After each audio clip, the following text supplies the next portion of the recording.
It doesn't mean I'm not having bad days. It doesn't mean I'm not crying on the floor after a bad breakup. It doesn't mean I don't, have concerns about money or, my kid graduating from college and is he going to get a great job and, who's hiring kids who are great at video games. Like, I don't know where to send him. So it doesn't mean I don't have concerns. It just means that I've learned that I can hold more when I feel lighter. If a TED Talk and a tequila shot had a baby, it would be this show.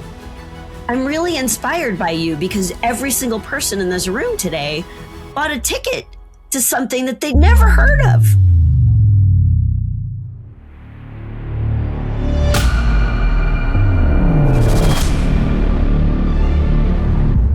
All right, welcome back to another episode. Today, I am joined by a guest who is a true badass in her own right, and I'm about to tell you why. So hold on to your seatbelts. She's a stand-up comedian, former Gerber baby model, an emotional intelligence expert, CEO of SELLect sales department, mom, empty nester, owner of Speakeasy in Aurora, Colorado, author of 2 books, Myth Shift, Challenging the Truths That Sabotage Success, and Are You Open to 4 Words That Transform Sales and Just About Everything Else? Creator of the Work Show Experience, co-host of the Smarter Sales Show podcast, touring performer of Optimistic Personality Disorder, a one-woman comedy show that has play stages from the Moab to Cape Coral. Now, as if all of that wasn't enough, she's the most decorated sales speaker most of you have never heard of, and the woman who turned a BRCA diagnosis, a divorce, and a single parenthood chapter into a sold-out theater show.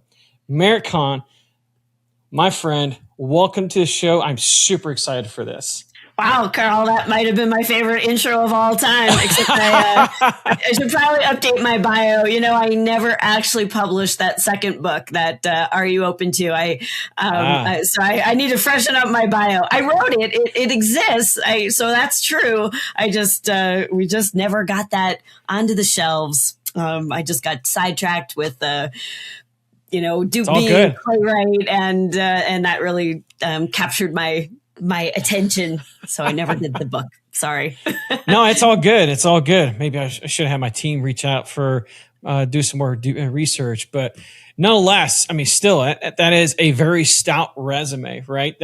Okay. So, it's one book still, how many people don't even publish one book? Like, I just literally turned in my book to the publisher today as we speak. So, congratulations. Thank you. I appreciate it. So I'm pretty stoked about it, pretty excited. My palms are kind of sweaty and so forth. So I'm sure you know that feeling. Yes, I do.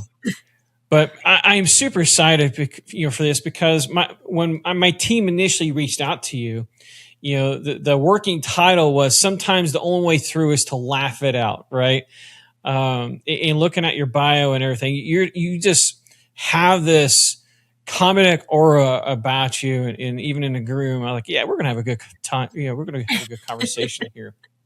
There's always a lot of pressure when I'm introduced as a professional stand-up comedian. I'm like, I gotta be funny.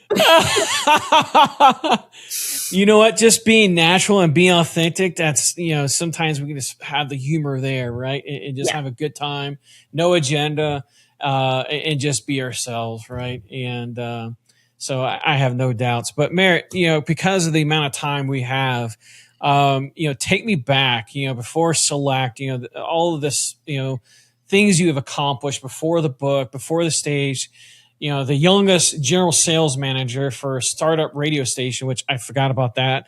The third biggest, market in the country. Paint me a picture. What was the version of you? What did she think she was building at that point in time? Oh, these are big questions, Karl, starting with big questions. I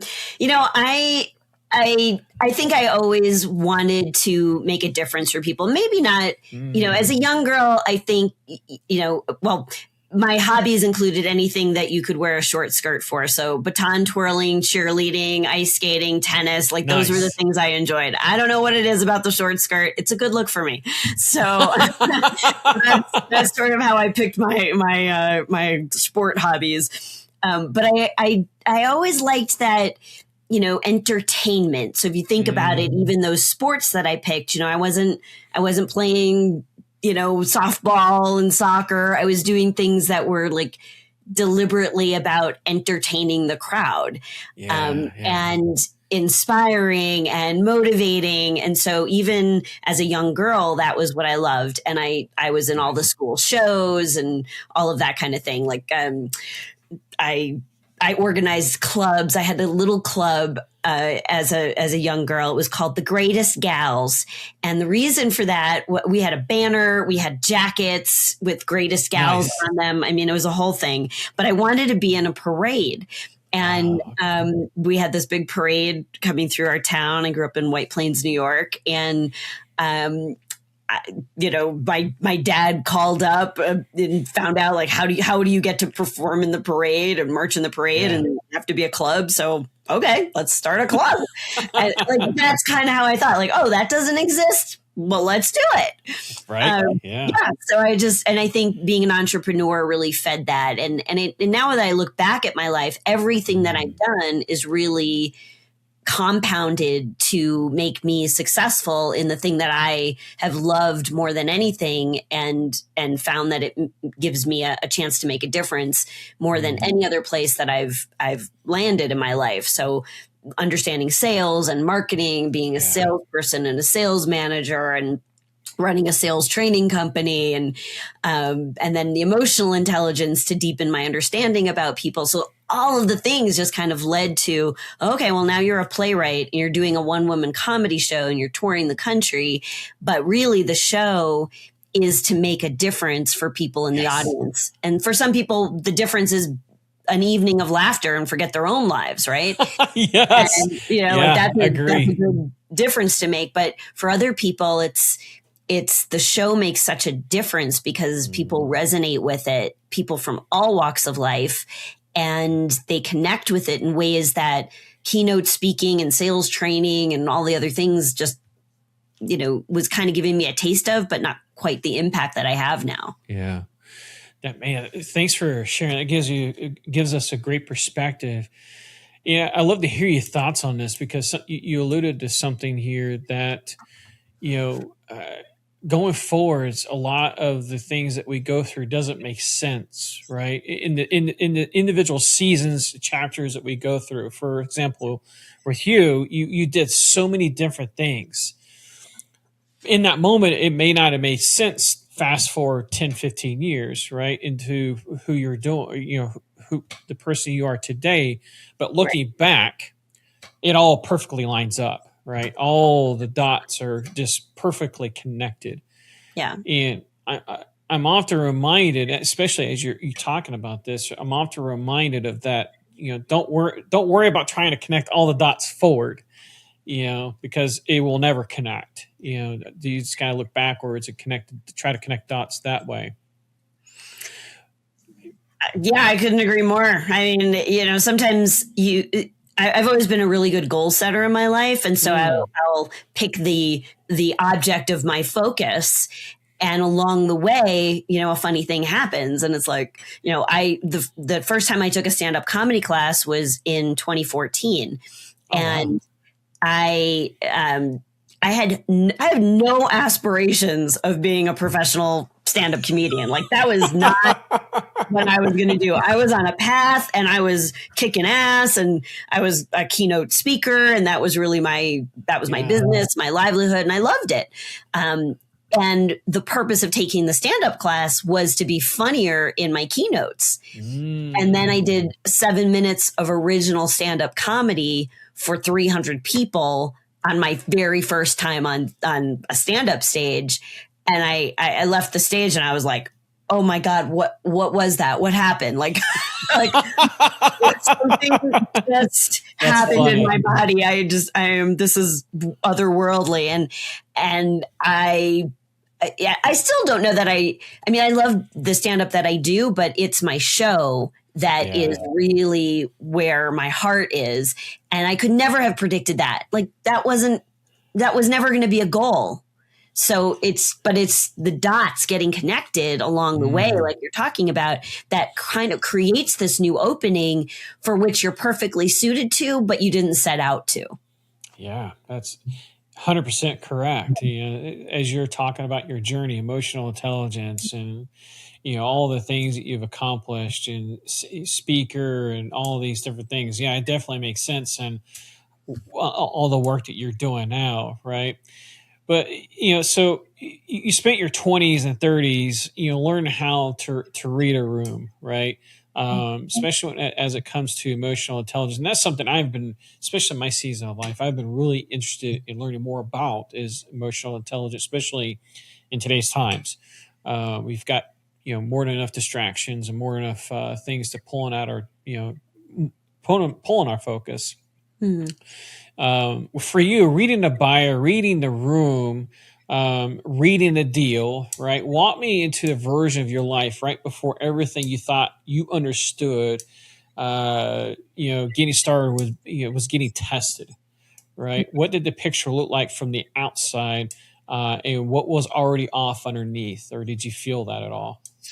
I absolutely felt that, and I dive deep into the experiences in my show as well. And I think this is why it resonates with people, because what you would have seen from me in my 20s and 30s, and if I'm honest, even today, 50s. You don't look a day over 20. I'll just say this. Thank you, Karl. Your best friend. Biologically, I'm only 46, so there you go. All right. That's what my blood work said anyway. Nice. But I do think I'm one of those people that is one of those, I'm just one of those happy people. You see me out in the world and you go, gosh, she must live a really great life. She's always smiling. She's always joking. She's finding light around her. Like that, she's a happy person. And I think it comes from too many Happy Meals as a kid, like, maybe not enough happily married meals, no tall, rich and famous meals, but a lot of Happy Meals. Like, I've had too many Happy Meals, but it went here, not here. French fries and false hope is kind of where the diet of champions. But I deliberately cultivated that, and my social media, right? You'll see, and there's times I do get very vulnerable in my show, and I have my vulnerable moments on social media, but for the most part, I carefully curate the persona that you will see. And I do that because I think that serves everyone, right? It's, but it doesn't mean I'm not having bad days. It doesn't mean I'm not crying on the floor after a bad breakup. It doesn't mean I don't, have concerns about money, or my kid graduating from college and is he going to get a great job, and who's hiring kids who are great at video games. Like, I don't know where to send him. So it doesn't mean I don't have concerns. It just means that I've learned that I can hold more when I feel lighter, and I feel lighter when I'm laughing. So what I've come to understand about life for me, and something that resonates with my audience, is that laughter lightens the load you hold, right? We're all holding things. Yes. Oh, yes. If you can find the funny, you can actually hold more, because every little thing that you're holding feels a little lighter. Does that make sense? Yes. This is so good. I agree. Real quick before we keep rolling. Maybe life hit you hard. Business fell apart. Career isn't working out. Relationship ended. Health took a dive. And now you're standing in the rubble trying to figure out what the next move even looks like. Or maybe nothing blew up at all. On paper, you're winning, sure. But on the inside, something's off. You're not in crisis. You're at a crossroads. And the playbook that built the life you have is not the playbook that builds the one you want. Either way, you're stuck. Not broken, stuck. Between who you were and who you're becoming. Most self-help just piles more weight on the load you're already carrying. I do not want to do that. I put together a free video series called The Grit Code Exposed, and I want to invite you to check it out. 7 short videos, that's it. The 5 laws that change everything for me and every client I coach. The same 5 that every person who's ever come back from the fire has walked through, whether they had a name for it or not. No fluff, no 90-minute webinar, no bait, just the free video series. You can start it tonight. Grab it at gritcodeexposed.com. One more time, gritcodeexposed.com. It's free. You don't need more hustle.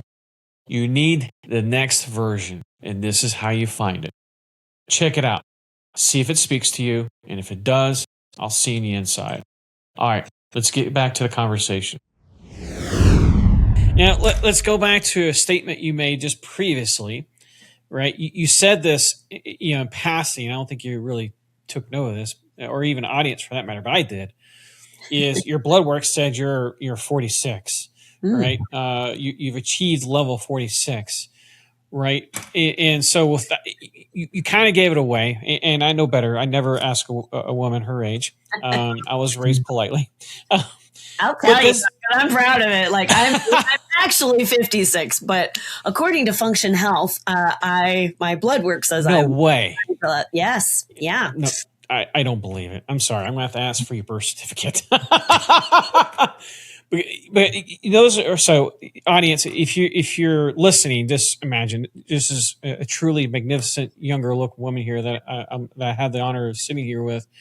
Those of you who are watching, obviously, you see exactly what I see here. But isn't it true, though, that if we laugh more and experience more joy, happiness, it can actually, make us not just feel, but actually appear younger, right? Because of the stress markers, because of the amount of stress and cortisol that we hold in our bodies, right? So, I mean, that's a valid point that you just articulated. I don't think you really realize that, but the amount of joy, the amount of laughter, not because of you haven't had any adversity, you've had your fair share of them, right?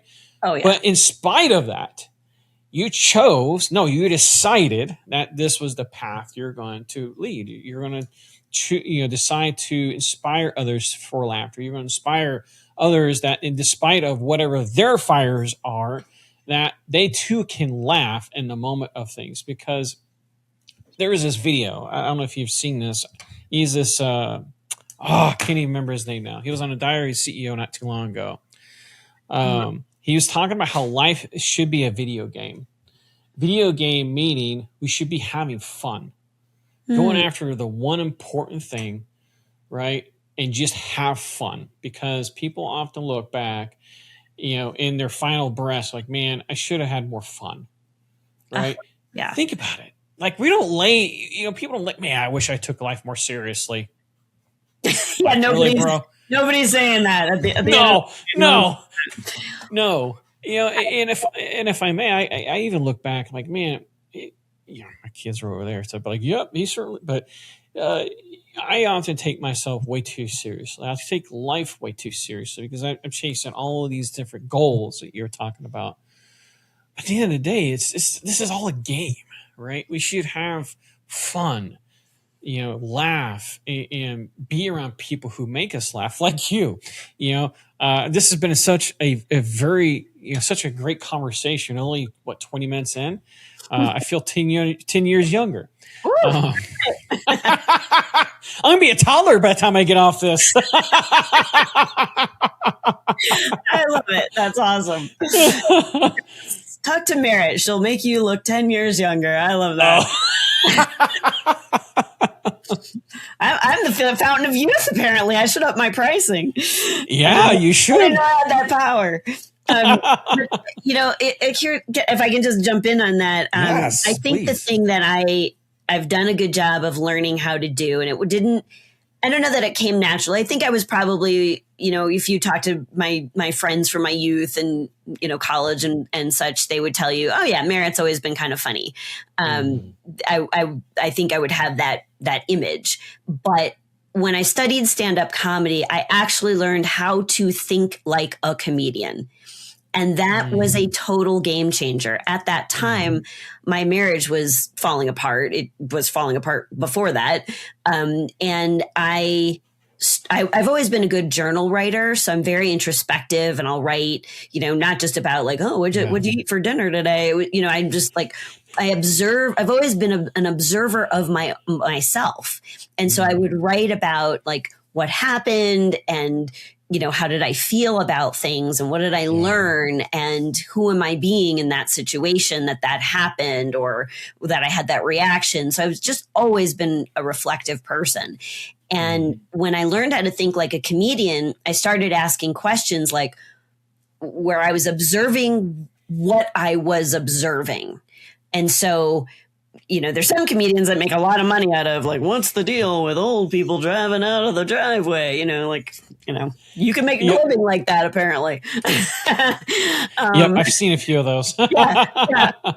But my brand of comedy, what I was taught by my first coach, was to observe why something got my attention. And there's a lot of humor that lives in that space. So I would ask myself, like, what's embarrassing about this? What's unusual about this? What's ridiculous about this? And that's how I came upon the name of my show, which is Optimistic Personality Disorder, because I was writing in my journal. This was as I was going through my divorce, and I literally wrote like, we had a difficult marriage, but I'm really hopeful. I really think we're going to get this through this divorce and be friends. And all of a sudden the words like jumped off the page, and I'm like, am I nuts? Like, I must be insane. Like, we didn't get along when we loved each other. Like, there's no way this divorce process is going to go well. And so I was like, I think I'm the one with the problem. I think I have optimistic personality disorder. And all of a sudden, my whole life made sense. It's like, which, going back to your discussion on emotional intelligence, like, I am literally trained in emotional intelligence, like certified, well-trained. I've done hundreds, if not 1,000 or so emotional intelligence assessments for business leaders and sales professionals and entrepreneurs. And that's really my niche with that. Yeah. And so I know what all these things mean. And I know my own wiring, and I know I'm over the top optimistic, and I have a very low sense of reality check. That is a very dangerous imbalance. And so I've worked very hard in my life to get those attributes more in line with each other so that I can see a good positive outcome that's leading with my optimism. I'm always going to be that girl. But I'm also saying, like, well, what aren't I seeing? What are the obstacles that could, come up and bite me in the butt? Like, I need to be aware of the reality. But I do want to be a little bit more tip the scales in the favor of optimism, because if I don't see something working out, like, I'm not even going to be in action. And so I know that intellectually, but it is a disorder for me.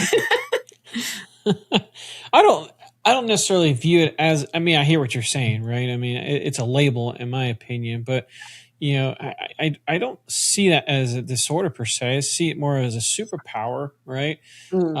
Especially in the world that we live in, there is so much negativity, so much of just, we're not going to go there, but you turn on social media, the news or whatever, we're inundated with whatever, what's, some type of propaganda. But you, in my opinion, in my belief, you actually have a superpower, because we do need to be more optimistic, right? We do need to be, and I'm not saying we always these to be optimistic in such a way we ignore reality.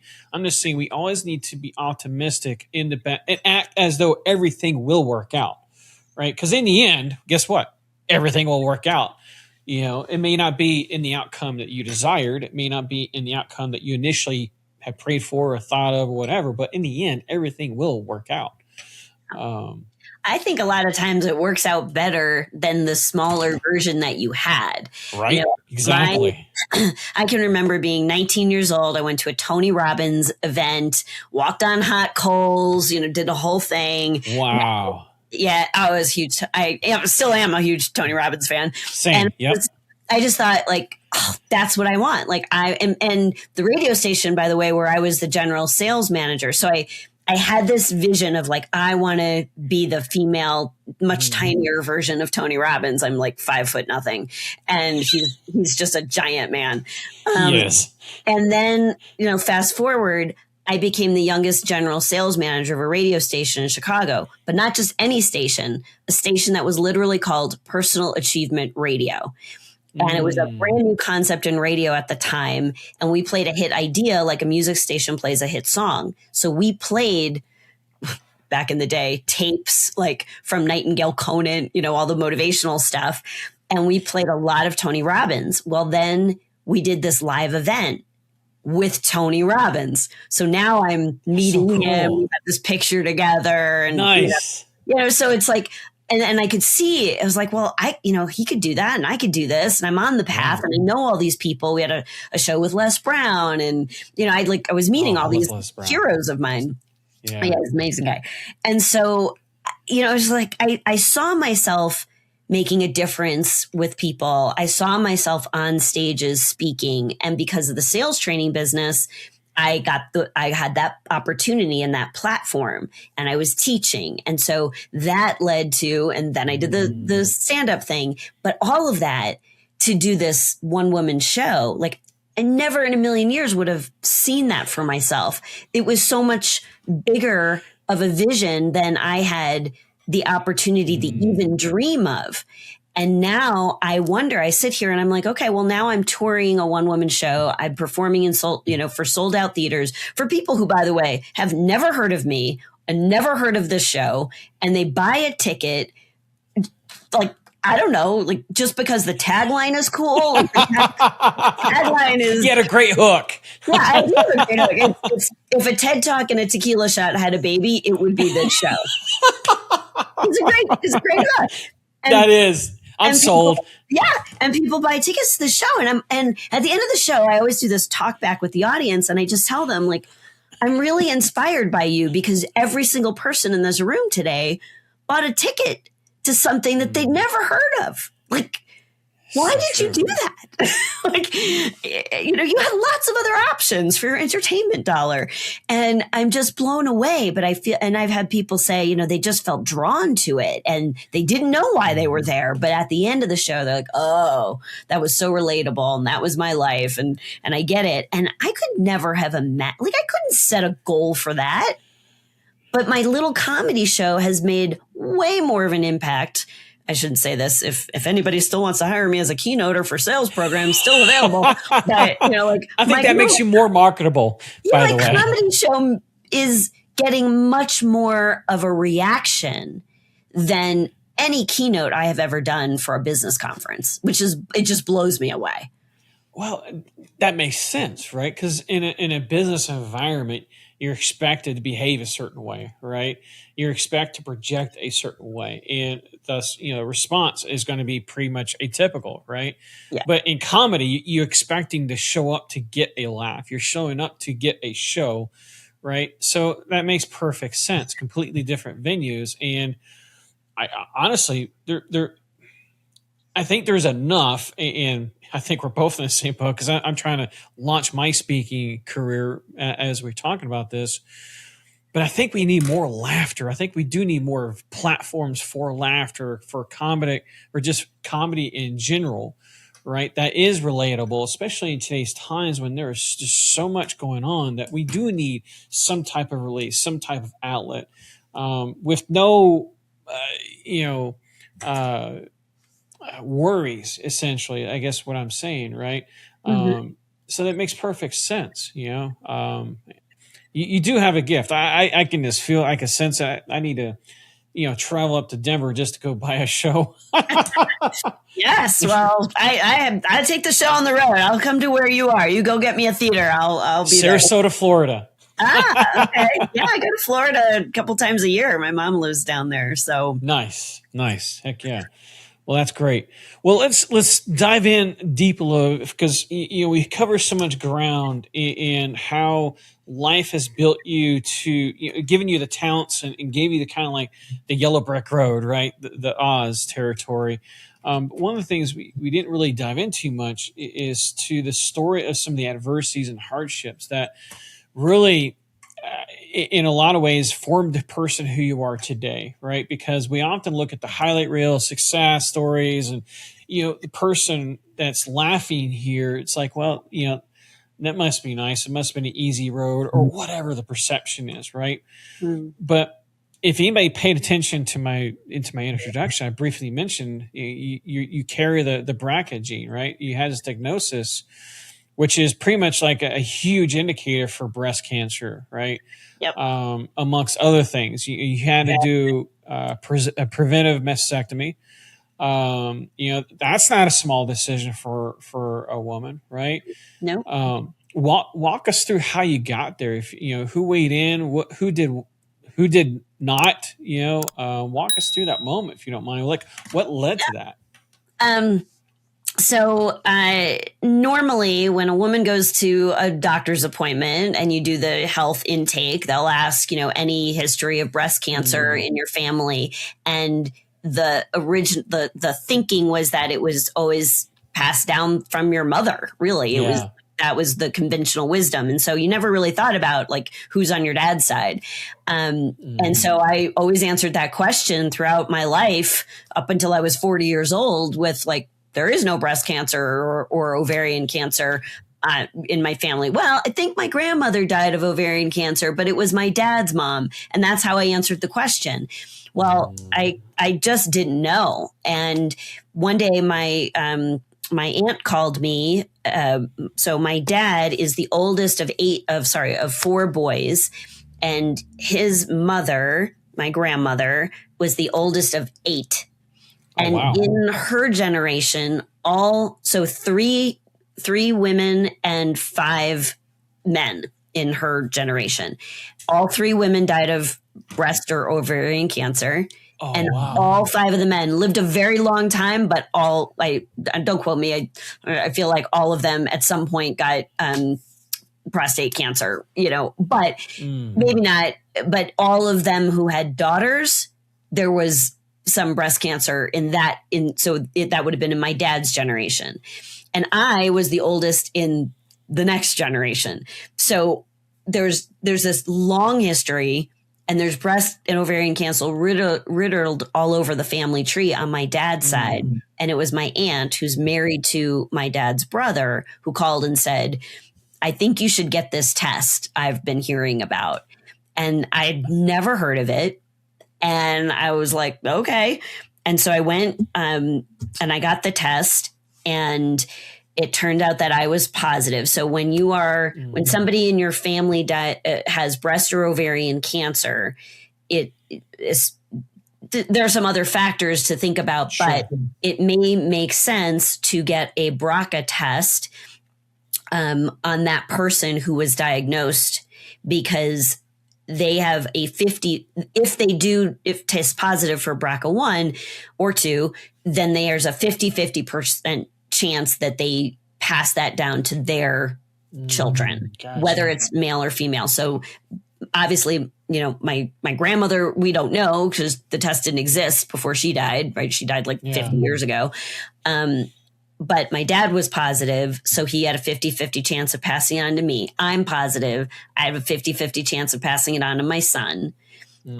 He's 22. We haven't had him tested yet, but it's just, we're just looking. We're just kind of, monitoring things. It doesn't affect men as deeply as women, but yeah. So that's a little bit of how I found out about it. But I was 40 years old. I had how old was my kid?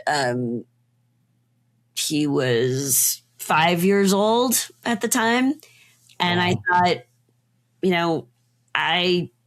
I figured I could live with a few less parts. I just didn't want to miss out on living. And that's one of the lines in my show. And it's a beautiful moment when I'm sharing the story. And then I follow that up with some humor. That's one thing in this conversation I can count on is humor. And I think this has probably been one of the most enjoyable conversations I've had. Real quick before you go, if you're still with me this deep into the episode, something in it hit you. Maybe it was the guest. Maybe it was one line. Either way, you're still here. And that feeling in your chest right now, that's the signal. Most people get a signal like that and do absolutely nothing with it. They close the app, life rushes back in, the moment's gone. 6 months later, they're in the exact same spot. I don't want that for you. So I put something together. I want to invite you to check out a free video series called The Grit Code Exposed. 7 short videos, the 5 laws I walk every client through. The same ones that rebuilt me when everything else fell apart. And if you listen closely today, you heard them running underneath the entire conversation. Because everyone who's come back from the fire walks through these 5 laws. Some find them on their own, some get help, but the laws don't change. Free video series. You can start it tonight. No fluff, no 90-minute webinar, just the series. And if you're going to do something with what you heard today, do this before life talks you out of it. Go to gritcodeexposed.com. One more time, gritcodeexposed.com. And hey, before I let you go, thank you for riding with me this long. It means a lot more than you know. Thank you. Because especially right now, some things that, I've got so much going on in my personal life, business life, and so more. It's nice to have a conversation and just have a good laugh, right? And not surface level, like a deep gut like laugh, right? So this has been, of course, this has been such a great conversation. Well, we'll get you in my virtual class. I teach a class called How to Think Like a Comedian, and it's not for people who just want to do stand up. It's for everybody who just wants to think a little funnier. I'm sorry, what were you saying? No, that's perfect because I actually have that written down. Think like a comedian. That was one of the things I took away for every person I talk to. I like to extract wisdom and nuggets. Like, man, what makes this person so unique, and what does this person want through the fires, and what's some of the tactics they use, and so one of the things I pulled out of this was think like a comedian, right? I don't think I've never heard that from anybody from anywhere, was to think like a comedian. It's so counterintuitive, but it makes sense. Yeah, it 100% makes sense. But yeah, it's a good way to go through life. And it is a program I do for businesses and conferences. But for people that are in my audiences at my show, I just, this is the access so that you could take your life story and rewrite some of the challenging parts through the lens of comedy. But first, you just have to learn how to think like a comedian. And then once you learn it, you can't unlearn it. You can't unsee it. It's everywhere. Comedy is everywhere. And if you think about, some of my favorite comedians, I like Jim Gaffigan is a great example because, that guy could come up with a Netflix special from a grocery store aisle. I mean, comedy is everywhere, but it's how many times have you walked past the aisle of Hot Pockets or M&Ms, he has amazing material on that. And most people are just walking by it. But if you learn how to think like a comedian, those things just pop off the shelf to you and you're like, oh, that's hilarious. But you just have to learn how to think like that. Yeah, makes perfect sense. Yeah, I definitely, I hope everybody's listening to this and takes advantage of what you just, briefly discussed here was that because, I think the more we think like that, I think that just adds a seasoning of humor into everything that we do, right? So that we don't take ourselves too seriously. We don't take life too seriously, you know. But this has been an amazing conversation, and not just because of all the things you just talked about, but again, when you hear about these conversations of all the things that you've accomplished, everything you've done, especially for you've had some health setbacks, actually, quite a few health setbacks. And this could have easily put you into a cycle of poor me, right? Think about, all the things you've lost out on and things you probably never be able to have and so forth. But instead, you chose to leverage that and your gifts, talents, and so forth into a superpower to inspire others. And I gotta say, I honor and respect you for that, because that's not an easy thing to do. It's not an easy thing to take all of that stuff that you've been through, package it up in such a way that it helps other people make light of their own situation so they can carry more weight. Right. Yeah. I think I mean, I appreciate that, and I'm taking that in. I'm receiving your acknowledgement. But I mean, the name of the podcast is Grit Factor, and you are, there's no shortage of people you could talk to who have, some grit and that have been through it. And I think that's probably, one of my favorite consequences, unintended consequences of performing the show. I get so vulnerable and so authentic about the ups and downs of my life story with my audiences. And there's humor throughout. Now, it didn't always live like a humorous moment while I was living it. But to take that step back and just go, all right, I'm going to find the funny here. It may not be today, but I'll get there. And, in my own personal life, literally it was 3 weeks yesterday that I had a really bad breakup. Very, heartbreak. And I'm still reeling from it, to be honest. But it was like, with this man for 2 years that I thought I was going to spend the rest of my life with, until I learned that he had an entire secret family. And I'm not a dumb woman. It's like I missed all of that, like, for 2 years. Oh, man. Like we went engagement ring shopping, and it's like he had a wife already. So it was just, the whole thing was just crazy. And it was like all of a sudden I woke up in a Dateline episode, and and so after I got up off the floor and stopped crying, I realized, okay, well, this made me instantly more relatable to people in my audiences, because at some point I'm going to write some comedy about this. Yes. Because not only was he betraying his wife with me, but he was betraying me with others. And so I was like, wow, I just knocked out being cheated on and being the unintended other woman at the same time. Like, how relatable am I? Right? I got you. I've been there. I didn't even know it. Like, it's just so, but for me to be able to get to that point inside of 3 weeks, that's incredible. That's freaking remarkable. Now, it doesn't mean I've healed everything that I need to heal to, emotionally move on from that experience. But I do really think that there's a healthy way to look at, here's what I get. Because I've done a deep dive into my own life, I have mapped out all the good and bad experience across my entire life. I literally have a poster. I could go get it. It's in my office. But it literally, like, I have plotted the points, and it's a visual display. It's on paper, the highs and lows. And what I got from that experience, and that's an exercise I do in my, sometimes it's a 1 day, sometimes it's a 2 day workshop, is you get a chance to see your life, the ups and downs, and what you experience is, oh, I have bounced back after bad things. Like, that thing that I thought was going to kill me in the moment didn't kill me, but it taught me something that made me stronger for that next moment.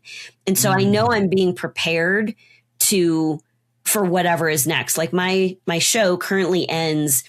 I do I break it up in decades. So it's really the first 5 decades of my life, but I'm 56. I'm technically in decade 6, which I haven't written into the show yet. And it's funny because I didn't know what was holding me back from writing it until this breakup. And I realized I would have wrote the wrong show. Like I would have, it wasn't finished. Like the story. And I still think, I've got 4 more years in this decade. So the decade's not over, but I think there's definitely some rewrites, for the authenticity of the show that I couldn't have predicted. But it's really fascinating to me now because now I see that this decade is more I feel like the caterpillar, like this whole thing was just like coming together so that I could really do my best work in the world and connect with people and so good, and really heal. So yeah. That makes perfect sense, and I also believe that you're going through this. I don't remember who it was I talked to not too long ago. We had this conversation, similar situation, but similar outcome, is we often go through these fires. Actually, not often. We go through these fires, these issues, so that not for necessarily our own benefit. It's for people around us that need inspiration, hope, and so forth, because there's probably another merit in the audience. It's going through that exact fire that you've been through, but they don't know how to move forward, right? They don't know, they just don't know, so to have you on stage, to have you in whatever capacity to make light of it, but also to remind them, hey, remember that hardship you survived 2 years ago or 4 years ago or 10 years ago? Yeah. This too shall pass, right? And we have to forget about that. Oh, absolutely. And I think helping is healing. So when you're going through something, find someone else that you can be helpful to. May not be the same exact situation, but it takes your mind away from what you're dealing with and it puts you in a service mindset to be of value to someone else. And that helps a lot.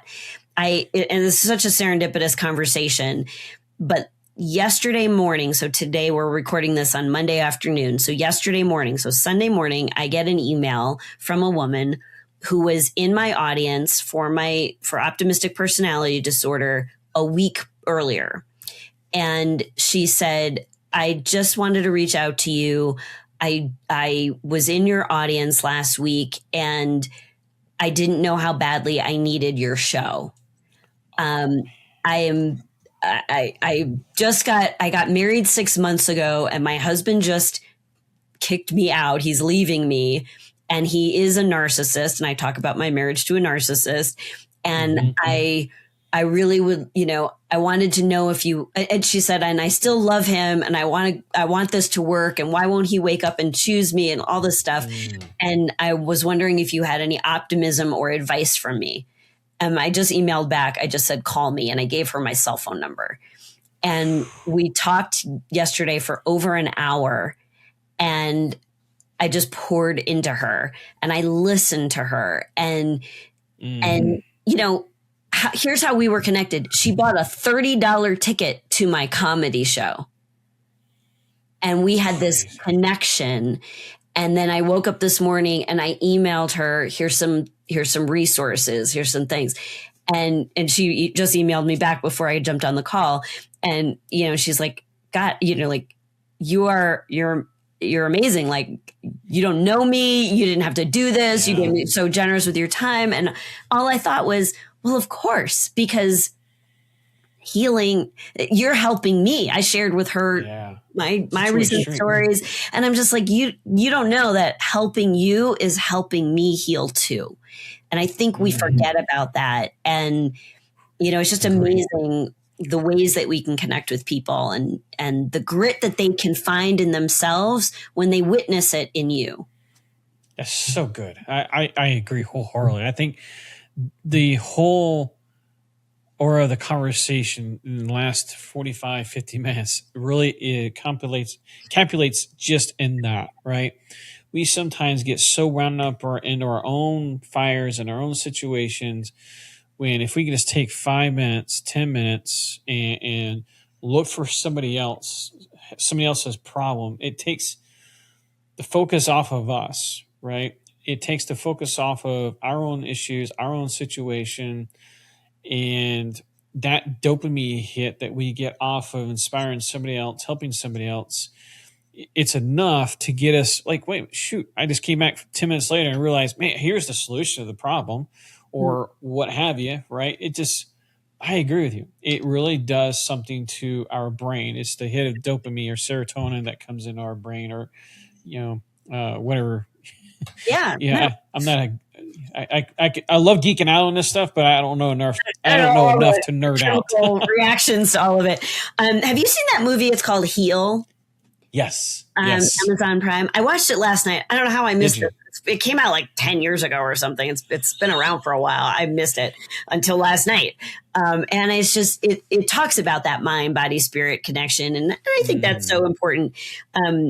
Yes. But one of the moments in the movie, they were interviewing some research scientist, and she was saying how certain things can reduce the stress that we feel in our body. And laughter was one of the things that she talked about. There's EFT and there's all these modalities you could do, but laughter popped up on the screen. And so I paused the movie and I took a screenshot and I thought, this is what I'm trying to do. I'm not suggesting that if you find a way to write a joke about your horrible relationship or your diagnosis, that all of a sudden the stress is just going to magically melt from your body. Like, come on. But what laughter can do, what I want my show to do and my workshops and my coaching to do is to, and even my comedy class, is to just help you loosen the grip on something you are tightly wound around. This awful thing or this challenge or this setback. If you can just loosen the grip on that by just lightening up with a little laughter, what happens is you allow for all those other things to come into your awareness that really can help you move past it. So good. I agree. That's what I want laughter to do for people. Well, I think you're well on the road to accomplishing that based on what I've already heard and just based on our own conversation. It's been such an amazing conversation. I know we could go for hours, but unfortunately, neither one of us have the opportunity for that. Thank you, so much, Merritt, for coming in and sharing, your light, sharing your laughter, sharing your story, a glimpse of it,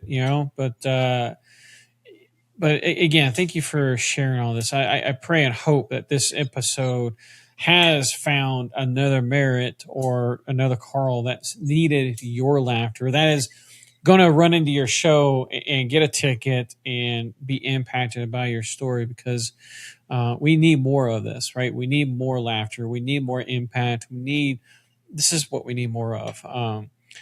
But that being said, people want to connect to your show, or they want to learn more about you. They want to take this Think Like a Comedian class, because I'm definitely going to, want to do this. Great. Where can they find out more about you? I would go to opdshow.com, or you could type it all out. Optimisticpersonalitydisorder.com will also get you there. But there's everything that you want. You can learn about the show. There's a page for tickets. There's a page to learn about what I call the work show experience. So it's a workshop and it's the show. It's this amazing experience. Yeah. There's also a Let's Talk button on that page. So if you have a follow-up question, or you want to talk to me about sponsoring the show for your group, or having me perform the show, or the Think Like a Comedian program at a conference or a women's group, they're amazing ways I can work with you. And that's a great way to just book some time on my calendar. Nice. Awesome. Thanks for sharing. We'll definitely be putting that all in the show notes, and hopefully spreading that impact to more amazing people that need it. So, well, awesome. As we wrap up, I've got some rapid fire questions for you. All right. In this season of life, what does grit mean like for you? I feel like grit is eliminating the things that that no longer serve me. I've had to, there's things that I've done that, I thought I just had to do, and it's grit to stop doing the things that aren't going to get me where I want to go now. And it's learning. I feel like I'm in a season of learning some new things. Like, I used to do this podcast with a friend of mine, the Smarter Sales Show, and it was great, but it's time that I should do my own podcast. And, there's just some nitty gritty things to sink my teeth into. And that's going to require me to learn some new skills, to really be bigger, be better for other people and the mission that I have. Nice. Love it. Love it. All right. Well, you're in the trenches, you're in the thick of it, right? Either in a moment or for a day or week, or, what you just described, with this breakup. What is a quote or directive or even a scripture that you tell yourself to pull you out of the trenches or out of the thickness of the rumination we can typically go down into? Oh, I've got a lot of those. The one that comes to mind right now was a quote from a book I read when I was a little girl. My dad made a plaque on my wall, and it says, it's V.C. Andrews. It was from like Flowers in the Attic, which is not a motivational book. It was kind of creepy, actually.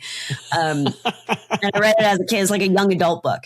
But the quote is, "Everything can come to those who have the desire, the dedication, the determination, and the drive." And I've just always loved that. It's always stuck with me. So I would say that the other one that I remind myself, it's something that I have said in my show, and I've said it to many people, is, we've all heard tragedy plus time equals comedy, but I've added that nobody said it had to take a long time.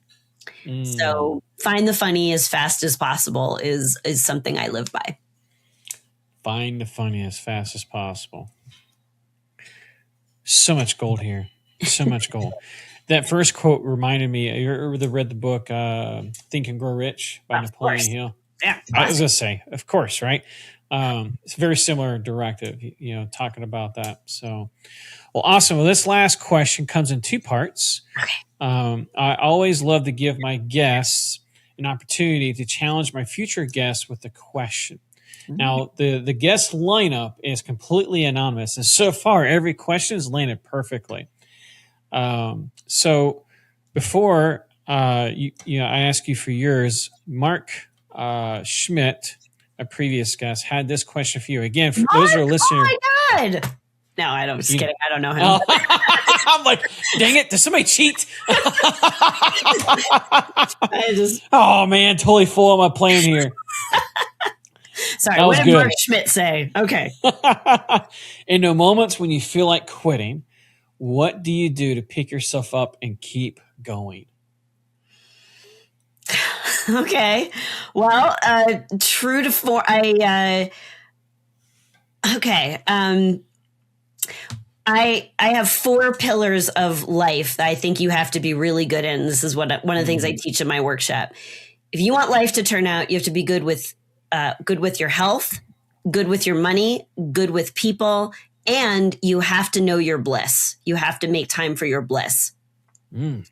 So when things go awry, I look for one of those areas, but to pick myself up and get back in the game, I go to bliss. What makes me happy? So for me, it's I get myself out to a comedy show. I get myself around my girlfriends or my son who cracks me up every time. I go for a walk outside. Like I'm doing something that brings me joy. A spa treatment, that always works too. But if I'm in the thick of it, I get as fast as possible. I get to something that gives me joy, and then I'll deal with the rest of it. But first, like, do something that lights me up. Nice. Thanks for sharing. That was pretty good. Health, money, people, and bliss is what I captured as 4 pillars. Yes. It's incredible. Thanks for sharing that. All right. So what would you love to challenge my next guest? What would be your question? I would ask your next guest, when you are in a moment where that really calls for you to dig in and with grit, you know, do you do it from a serious perspective, or is there some humor that helps you out? Of course. There has to be something with humor. Of course. I should not expect it otherwise, right? That's a great question. Well, Merritt, thank you again for sharing this last hour with us. And again, I know we could go for on and on, just talking about all the gems that just revealing more gems. And so thank you. I really appreciate you not just coming in here and allow us to talk about all the amazing things, but giving us a glimpse of what drives you, how you use humor to inspire others, to help other people be lighter, right? So thank you for, coming in here and just sharing an hour with us. I really appreciate that. Well, I appreciate your questions, Karl, and the way you listened. And it was a great interview. I do a lot of podcasts. This was a lot of fun. So thank you. Awesome. I appreciate that feedback. It means a lot. Alrighty. Well, to those that are listening and watching, as you know, the gap between average and excellence is just action. Even if it's imperfect, humorous action. Yes, it was an alignment of this episode. So don't just listen to Merritt. Please just take one thing that she shared today and apply it within the next 24 hours. Whether it's thinking like a comedian or talking about some of the pillars, please just put it to use within 24 hours of listening. Be the reason someone doesn't quit today. Don't just keep this episode to yourself. Someone in your circle needs this. Send it to them. They need it. Merritt, again, thank you so much for stepping in your arena. I really appreciate, honor, and respect you for that. Thank you so much. Thank you. Absolutely.